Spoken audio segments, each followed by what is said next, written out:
Bye.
शाब्दिकाचे काम नाही येथे बहुत जरी झाली मैसगाय तरी होईल काय कामधेनो सुखामने अंगी व्हावे ते आपण सुखामने अंगी व्हावे ते आपण तरीच भयवान येईन करो बहुत जरी झाली मैसगाय तरी होईल काय कामधेनो महायोग पीठितदेवी मरद्यं परं पुंडलिकाय दातुं नित्यं समागतकृष्णं तमानन्दभैरं परब्रह्मलिङ्गं भजे पाण्डुरङ्गं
रामाच्या सेवका शरण आलो मने तुका शरण शरणजी हनुमंता आलो राम तुला काय भक्ती त्याच्या वाटा मजला व्यास वटा वचन ऐका कमला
प्राप्त प्रसंगी प्राप्त वेळी कीर्तन रूपी सेवेकरता घेतलेला अभंग श्रीमंत श्री जगद्गुरु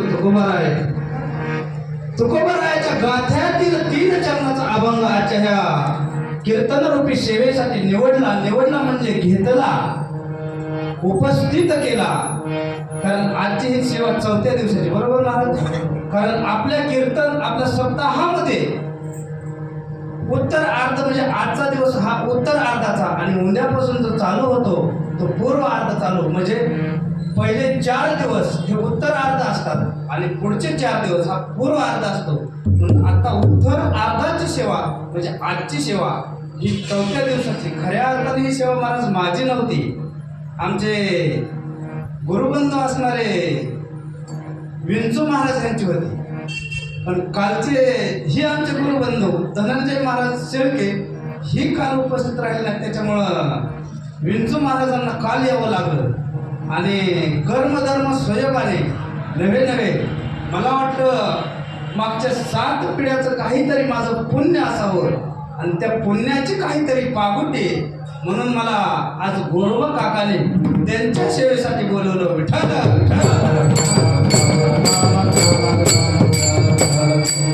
बघा, अभंग 3 चरणाचा आहे आणि 3 चरणामध्ये ह्या अभंगामधलं तुकोबराय संतांचा महिमा सांगतात. आता जर महिमा म्हणलं तर महिमा कशाला म्हणावं? माणसाचा महिमा वर्णन करता येईल. आमचे महाराज कपड्याच्या दुकानामध्ये कामाला आहे, बरोबर? कारण हे पोशाख त्यांच्याकडनंच मी घेतलेला. कपड्याचा महिमा वर्णन करता येईल, नवे ग्रंथाचा महिमा वर्णन करता येईल, देवाचा महिमा वर्णन करता येईल, वादकाचा महिमा वर्णन करता येईल, गायकाचाही महिमा वर्णन करता येईल, नवे हार्मोनियम वादक असणारे पेटी मास्तर त्यांचाही महिमा वर्णन करता येईल, श्रोत्यांचाही महिमा वर्णन करता येईल. पण संतांचा महिमा वर्णन करता येत नाही. तुकोबरायांना साधकांनी प्रश्न विचारला, का हो तुकोबराया, तुम्ही म्हणता की संतांचा महिमा एवढा दुर्गम आहे, दुर्मिळ आहे, का वर्णन करू शकत नाही? आम्ही तर कशाचाही महिमा वर्णन करतो. तुकोबरायांनी सांगितलं, न पुरे माझी वाणी, काय वर्णू त्यांचा महिमा, माझी वाणी पुरत नाही, माझ्या वाणीला मी पूर्ण इनाम देतो, कारण माझी वाणी संतांचा महिमा वर्णन करणे एवढी मोठी नाही. विठ्ठल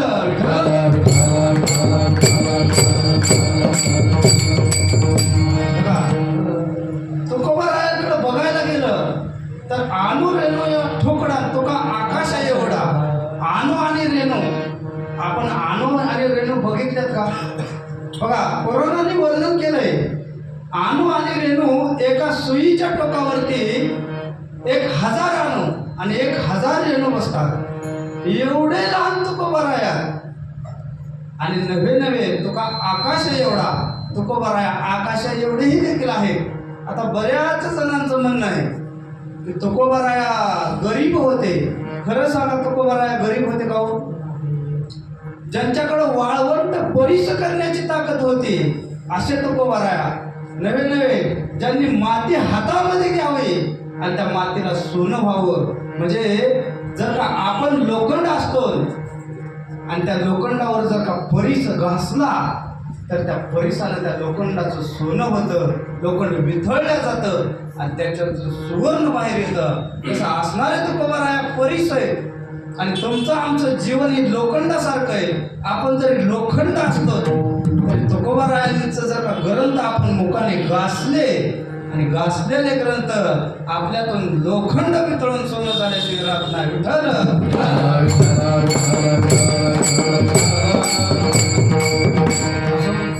अभंगाचा सरळ भावार्थ सांगण्याचा थोडासा अल्पसा परिहार केला. चालू असलेला अखंड हरिनाम सप्ताह मी मगाशीच विचारलं. आमचे विनेकरी काका त्यांनी सांगितलं, महाराज 50 वर्ष होऊन गेली सप्त्याला. म्हणजे आपण थोडक्यात अनादी कालापासून चालू असलेला सप्ताह म्हणलं तरी काही वावगं ठरणार नाही. सुंदर असे नियोजन बघा. अनेक बऱ्याचशा सप्त्याला गेलं. आज तुम्ही बघताय माझा कसा बसलेला आहे, कारण रात्री 2 ते 2.5 हजार माणसं त्या ठिकाणी त्या कार्यक्रमाला जिथं गेलो होतो त्या ठिकाणी माणसं होती. बऱ्याचशा ठिकाणी बरेचसे श्रोते असतात, बरेचसे वादक असतात. पण आज जर का खरं सांगायचं म्हणलं का नाही तर त्या श्रोत्यामध्ये आणि वादकामध्ये काही चव उरलेली नाही. कारण बाहेरच्या चाली कुठल्या तरी आणायच्या आणि त्या चाली गायला चालू करायच्या. मग त्याच्यामध्ये बघायला गेलं तर सात्विक एखादा जर का वारकरी असता तर तो वारकरी त्या चाली ऐकतही नाही आणि गातही नाही. पण आज कलियुगामध्ये तुम्हाला आम्हाला त्या चाली ऐकावं लागतात. कारण काय करणार, एखादा गायक कसा असतो असं. पण ह्या ठिकाणी जर बघितलं, मला ज्यावेळेस दुपारी फोन आला, अचानक सेवा आली माझ्याकडे आणि आमचे मित्र शेळके महाराजांनी ज्यावेळेस फोन केला त्यावेळेस मी त्यांना विचारलं की तिथं म्हणजे सप्ताह आहे पण असं काही वाटलं नाही, कितवा दिवस आहे काय असं बरंचसं विचारलं मी त्यांना. त्यांनी सांगितलं महाराज काहीच माहीत नाही, पण थोडे परी निरे त्या ठिकाणी पब्लिक जरी थोडं असलं तर खऱ्या अर्थाने निरे म्हणजे भगवंताच्या रूपाचे बघ त्या ठिकाणी ऐकणारे सात्विक आहेत. आणि खऱ्या अर्थानं आमचा ग्रुप अशाच ठिकाणी जातो. आमच्या ग्रुपमध्ये 10-12 कीर्तनकार आहेत. आम्ही कुठंही गेलो तरी कुठं गेल्यानंतर पुढे कसली घेत नाही. अहो ज्ञानोबा तुकोबाने एवढं आपल्यासाठी करून ठेवलं.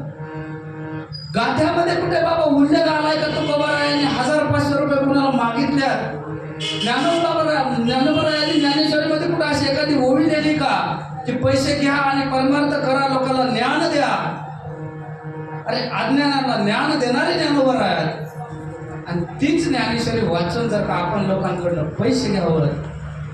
आमचे गुरु बघा लय लांबचे नाहीत, आता तुम्हाला सगळ्यांना माहीत आहेत. गुरुवर्य माणिक दादा कोळेकर आमचे गुरु. दादा सांगतात अरे आता इकडे शहराच्या भागामध्ये त्या सोडून आम्ही तिकडे खेड्याकडची माणसं, खेड्यामध्ये एखादी स्त्री शेतामध्ये कामाला जाते आणि कामाला गेल्यानंतर त्या ठिकाणी शेतामध्ये दिवसभर काम करते. दिवसभराचं जे मिळालेलं मोल आहे ते सप्त्यासाठी वर्गणी म्हणून जमा करते. बघा एखादी माऊली एक साडी जर फाटलेली असेल तर तिला दुसऱ्या साडीचा जोड देते. आमच्या तिकडच्या भागामध्ये म्हणायचं गेलं तर दंड देते आणि तशी साडी घालते ती माऊली.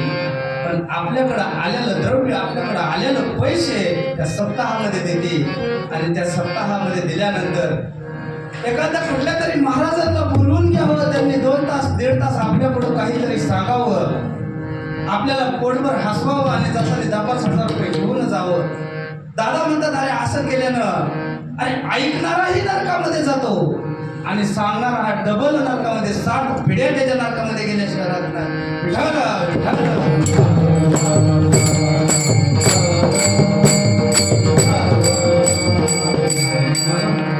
बघा ह्या ठिकाणी तुकोबारायांनी तुमच्या आमच्यासाठी महान ग्रंथ 4 वेदांचं विवरण केलं. नवे आपण जसं का ताक घुसळतो आणि त्या ताकामधनं लोणी बाहेर काढतो, तसं तुकोबारायाने अनेक ग्रंथांचं घुसळण केलं आणि लोणी म्हणजे पंचम वेद गाथा तुमच्या आमच्या समोर निर्माण केला. जगामध्ये कुठं जरी गेलं आणि कुठेही गेल्यानंतर त्या ठिकाणी जर आपण गाथा वाचला, बघा अनेक लोक